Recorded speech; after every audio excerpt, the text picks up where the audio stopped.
عليكم ورحمة الله وبركاته أحبائي المتابعين، سواء الحوامل أو أطباء النساء والتوليد اللي عايزين يعرفوا نوع البيبي معايا. طبعا أول حالة من حالات الأسبوع ولد أكيد، بس بالفور دي أظن دي سهلة وعجبت الناس كلها.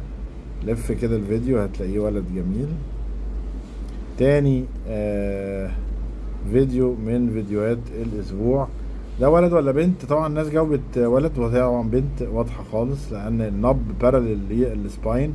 دي اللي ظاهرة دي عبارة عن جينيتال تيوبركل باراليل نوت بيربنديكولار. طبعا دي بنوتة جميلة واضحة خالص بالفور دي. وده طبعا ولد واضح وجميل برضو بالتو دي العادي. و ولدين ولا بنتين؟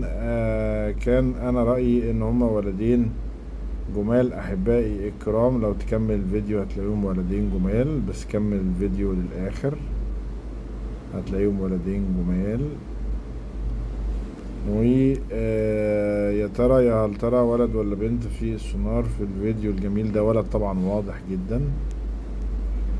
وفي الفيديو ده ولد ولا بنت في السونار بنظرية ناب باراليل سباين، وبالتالي بنوتة جميلة.